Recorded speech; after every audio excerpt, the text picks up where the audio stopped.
Mari Compuche, Incheta, Minche que Wompingen, come la Kemon.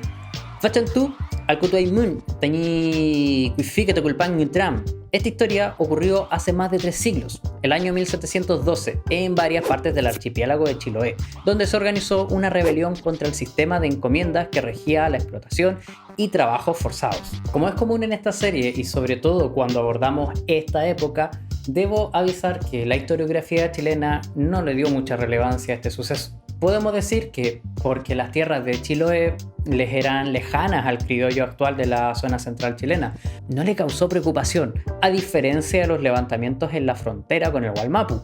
Hablamos de un territorio que sufrió en el pasado la represalia de otros alzamientos del pueblo huilliche. Llevaban décadas aguantando la rabia. Incluso ya habían sido destacados como pacíficos y temerosos del dios cristiano. Quizá por eso, en los breves relatos históricos sobre este suceso, se suele mencionar que esta revuelta no fue contra la iglesia ni contra los españoles y criollos como tal, sino contra los encomenderos. Peulá, mate tu pamun con pubunuy.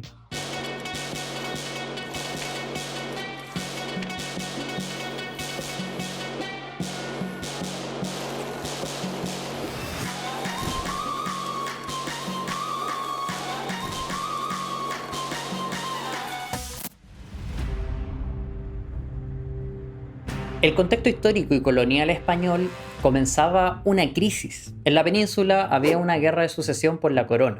Se estaban dando de cañonazos desde 1701 a 1714, así que para el 12 aún estaban en guerra. La causa era la falta de un claro heredero al trono español. Carlos II era fruto de muchas generaciones de matrimonio endogámicos, algo más o menos habitual en la realeza europea, pero que los Habsburgo habían llevado al extremo. Esto causó la acumulación de un montón de genes recesivos perjudiciales en su linaje, o sea, que fue heredando una serie de problemas reiteradamente y afectó su salud. Era enfermizo, tenía una serie de limitaciones físicas y mentales y era estéril. Murió sin dejar un heredero, así que empezó la guerra. Varias potencias europeas se oponían a que la corona cayera en las manos de la casa francesa Borbón, ya que si una sola dinastía gobernaba Francia y España, se corría el riesgo de que se unieran y crearan un imperio demasiado poderoso. O sea que tenemos por un lado a la casa Borbón, spoiler, son los que hasta hoy siguen siendo mantenidos como reyes por la política española. Estos apoyaban el reclamo de Felipe V, nieto de Luis XIV de Francia. La casa Habsburgo, gobernantes de España tras la muerte de los reyes católicos, apoyaban al archiduque Karl von Habsburg, Carlos de Austria.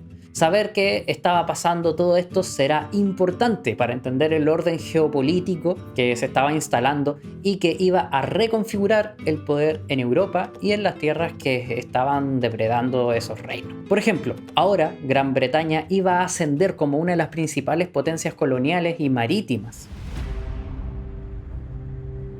Aquí vamos a sacar un mapa, sobre todo si no estás familiarizada o no conoces la geografía de esta región o eres de otro país.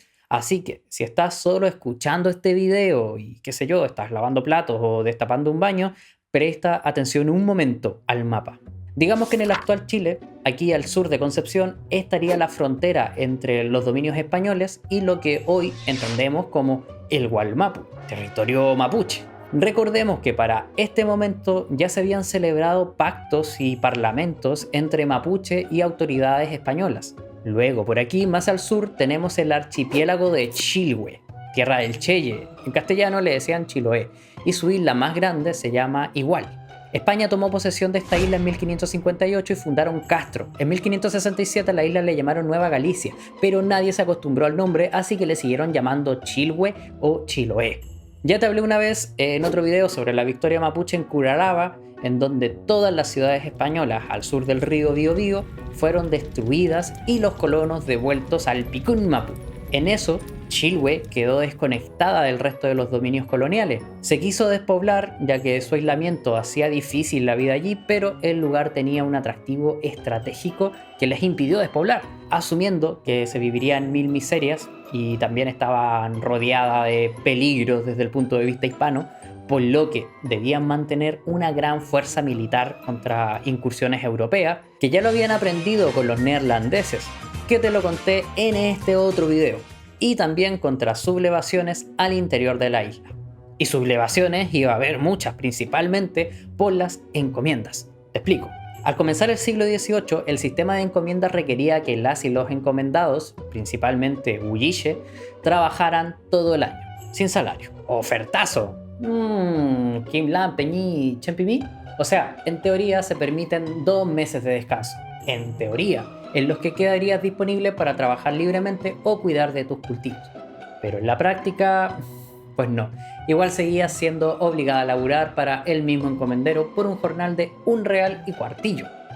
Existen muchos testimonios de que incluso ese salario, por lo demás muy bajo, casi nunca se pagaba realmente. Cuando algún encomendero lo hacía, era reduciéndolo, claro. Por allá en Chilhue, una mapu casi inaccesible en ese momento, las tasas eran una formalidad sin importancia. Lo importante eran las tradiciones, la vieja tradición esclavista.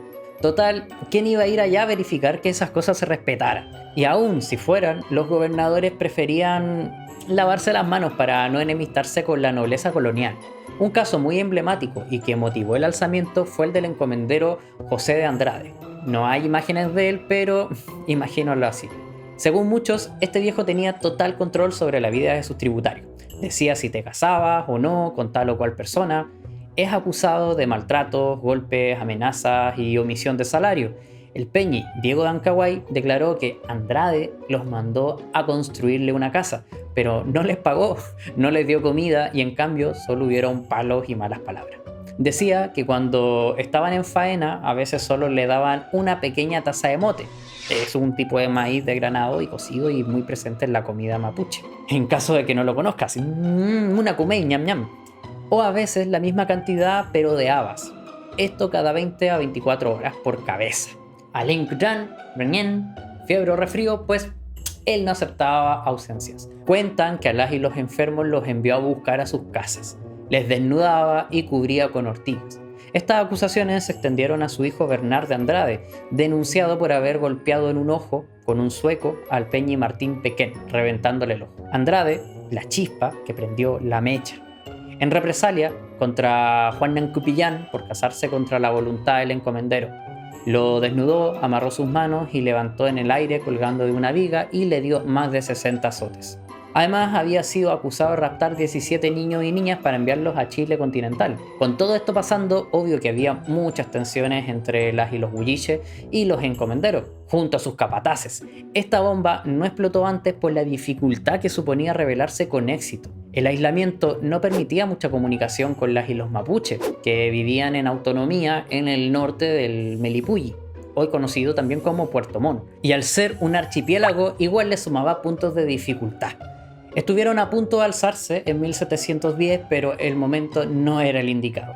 Terminaba el mandato de Chiloé del gobernador Lorenzo de Cárcamo y le sucedía José Marín de Velasco. Aún no se sabía cuál era su posicionamiento, aunque muchas y muchos tenían las esperanzas en la visita del obispo de Concepción, Diego Montero del Águila, justo los últimos días de 1711.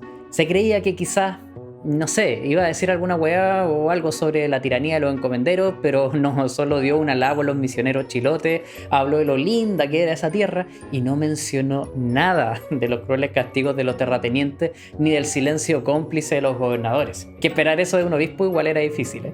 Si le sumamos que el nuevo gobernador de Chiloé, lejos de mejorar la situación, se intensificó aún más al punto de exigir el servicio personal para provecho propio.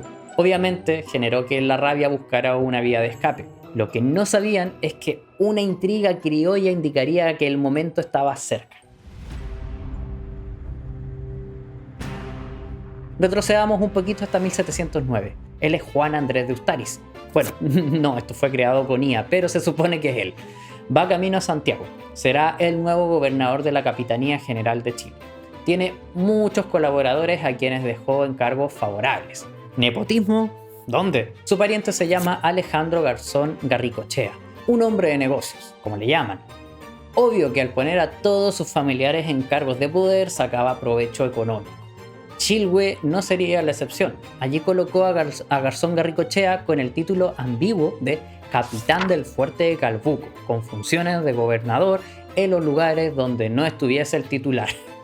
El gobernador Cárcamo no se lo tomó tan mal, de todos modos tenían intereses comunes, pero las cosas cambiaron cuando Marín de Velasco reemplazó a Cárcamo. A este no le gustó la idea de que alguien más se tomara atribuciones de gobernador. Comenzaron las rencillas y un 4 de enero de 1712 Garzón se fue a la ciudad de Castro a pedir un reconocimiento de su autoridad. Ambos decían ser el gobernador de Chiloé. Marín de Velasco ordenaba que todos los soldados se fueran a Chacao a rendirle obediencia y por su lado Garzón toma a su ejército, las municiones y armas y se va en dirección a Santiago a buscar apoyo de su familiar, que era el gobernador de Chile. Las y los huilliches, testigos de toda la situación, se miraron y vieron aquí la oportunidad de organizar un gran levantamiento, aprovechando la división Huinca y que el fuerte de Calfuco estaba desarmado. Previo al alzamiento huilliche, la población de Chiloé era de unas 15.000 personas, o sea, 9.000 huilliches y 6.000 mestizos hispanos. Encomendados como tal, había unos 7.500 esparcidos en 48 encomiendas, y de esa suma, solo 2.000 en edad y condición de tomar las armas. ¿Y qué armas? Picas, hachas, bastones. Oye, pero de 9.000, 7.500 estaban en encomiendas y el resto, pues la mayoría aliados a los encomenderos. Les llamaban reyunos o indios del rey, un término extendido particularmente en la localidad de Calfuco o Calbuco. Conseguían ciertos beneficios de parte de los criollos a cambio de su vasallaje. La situación era así: la rebelión huilliche podía contar fijo con unas 1.000 lanzas, si es que hay suerte y se suma a todo oprimido y oprimida en el archipiélago. Pero desde Castro, los huincas podían movilizar a 1.000 soldados y podían sumarse 1.000 vecinos, todos con muy buen armamento. O sea, que era un plan arriesgadísimo. Solo habría que confiar en que todas y todos se sumen. Y aún así, la inferioridad numérica huilliche es un problema. Sobre todo este asunto se habló en un trabún mientras se celebraba el Linao, que es un juego originario huilliche para endurecer el cuerpo y fortalecer la destreza física. En esta instancia, como es costumbre, llegaban loncos de diferentes lugares, familias completas, y se compartía mucho. Y bueno, todavía hoy día. Para ese 26 de enero de 1712, el Linao en Quilquico fue la mejor oportunidad para que las áreas con mayor población huilliche pudieran deliberar de si alzarse contra los encomenderos, recuperar sus vidas y sus tierras, o si buscar otros modos. Al final, la idea era organizar un levantamiento general en todo el archipiélago. Quedaron de comunicarlo a las comunidades ausentes a ese trabún e incluso a los llamados reyunos, quienes serían de tremendo valor estratégico para la región norte de Chiloé, en donde la población huilliche era minoritaria. Pero los huincas tenían allí sus fuerzas para enfrentar a Garzón. Es necesario mencionar que para las y los huilliches el enemigo principal eran los encomenderos, por lo que no querían dañar al resto de la población huinca en la isla. No obstante, entendían que las alianzas existentes entre encomenderos, milicias, autoridades y sus familias tejían una red compleja de población que consideraban a inocentes, o quizás con cierta complicidad a raíz de la ignorancia sobre la práctica de la encomienda. Estaba la voluntad de no involucrar a mujeres y niños ni a las familias de los encomenderos. Un factor indirecto que podría jugar a favor era la hostilidad hacia los colonos por parte del pueblo cunco, también de habla mapuzungún o chezungún en el caso huilliche. Seguían atacando las incursiones huinca en la cercanía. Si bien no se habló con ellos, era una ayuda indirecta en un levantamiento con tantos frentes abiertos. Aquí está el corazón colonial de Chiloé, Castro. Su ataque iba a ser liderado por huilliches de la costa castreña y de Quinchao, o acá en Chacao estaba el fuerte mejor equipado, pero aquí en el norte se cuenta con los reyunos para tomarlo, al igual que el fuerte de Calfuco. Como servían a los huincas, contaban con mejor armamento.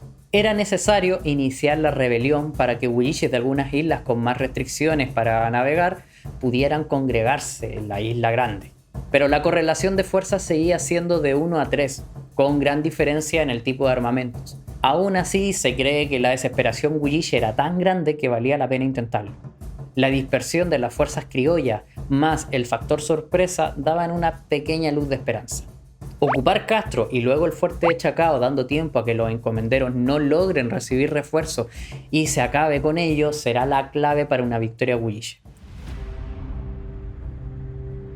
Es la noche entre el 9 y 10 de febrero de 1712. Si miras el calendario Winca, es miércoles de ceniza. Ahora, las y los huilliches, tras alimentarse, han tomado sus armas y ocupan el acceso a Castro, sitiando en la villa y a su gente dentro. Desde Quinchao ya llegan las noticias de que han destruido casas y ajusticiado a varios encomenderos. Se mantienen cautivas y bien alimentadas sus esposas e hijos.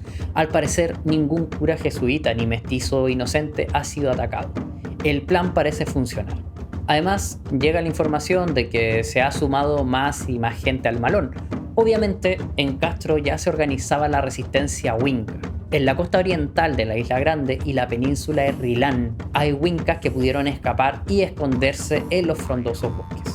Y hasta alumbrando el sol, Itaimpu Huaychafe de Calfuco acaban de asaltar el fuerte y ocupar el poblado San Miguel de Calbuco. Han muerto 16 encomenderos. Esa misma noche, en Quetalco y Huenao, las fuerzas huilliches celebraron la victoria antes de tiempo.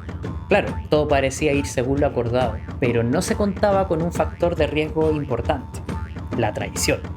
El día 11, los reyunos de Calbuco, en quienes se confió por sus armas y se apeló al compromiso con su gente, sus ancestros, y no con el patrón Winca que cuelga a sus hermanos, traicionaron su palabra.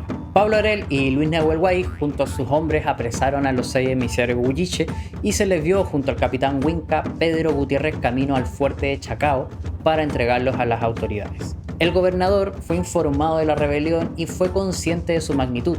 Envió refuerzos hacia Castro, no sin antes ejecutar a los 6 huilliches prisioneros y alzarlos en la punta de sus lanzas. Para el día 12 habían escaramuzas. Las bajas en el bando huilliche eran incontables. Ocupar Castro se hacía imposible.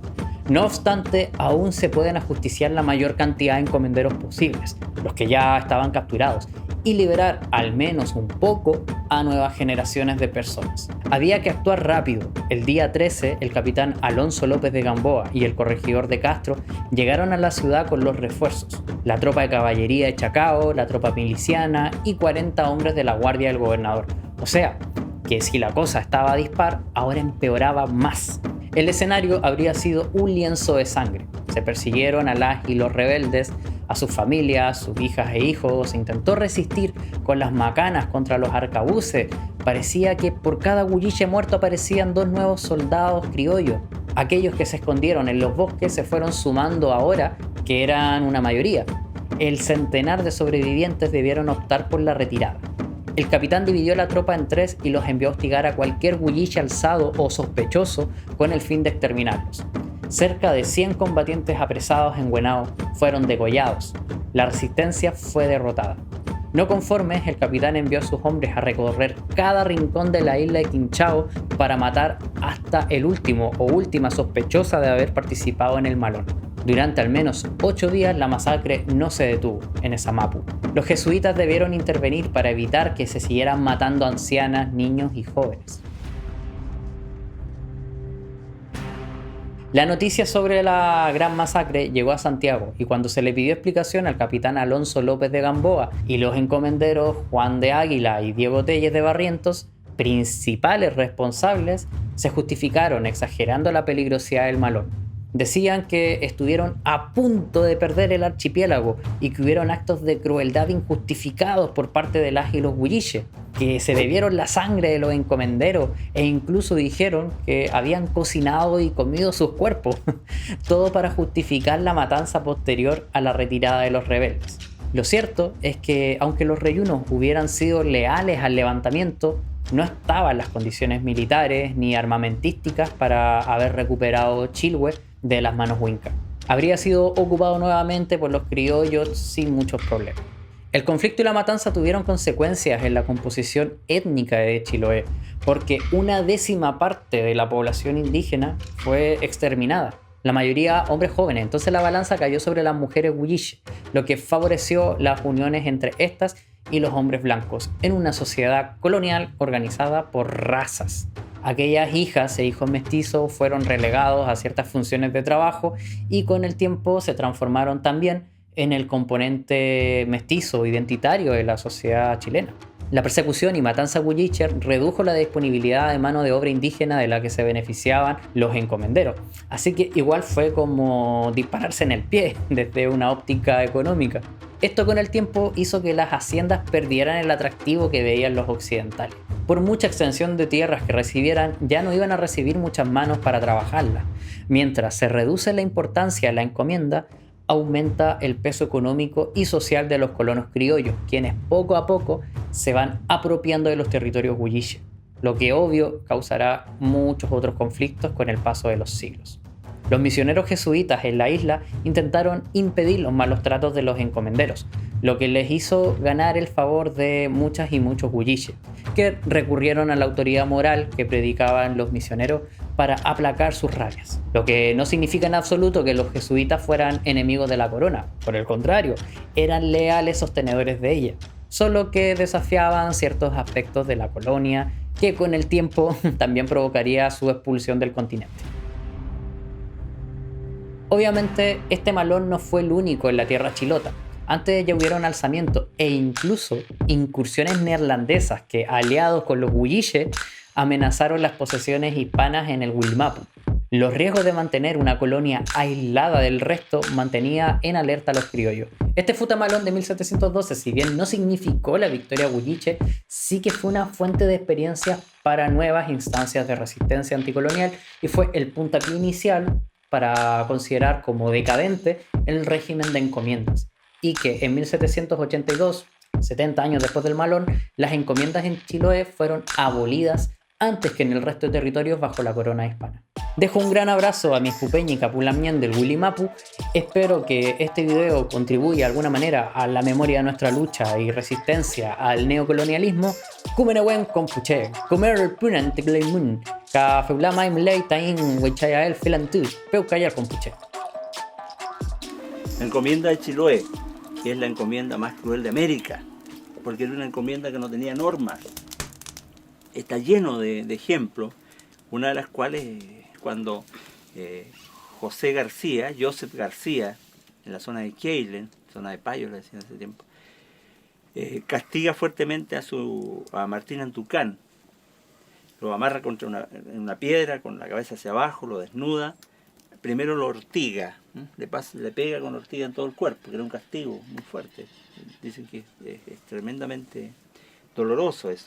Y luego prepara estopa, que es como, en realidad genera una situación como de algodón, ¿no es cierto? Prepara estopa y se lo pone entre las piernas y le prende fuego. La conquista de América se va a dar con dos elementos que se simbolizan con la espada, que es la sumisión militar, y la cruz, que es la sumisión religiosa. Los huilliches sufrimos una tremenda agresión cuando llega a la iglesia, porque se descalifica todo lo nuestro. Entonces allí, digamos, de alguna forma, el pueblo huilliche como mecanismo de defensa toma esos elementos, pero también los actualiza con su religión, con la vida espiritual de ellos.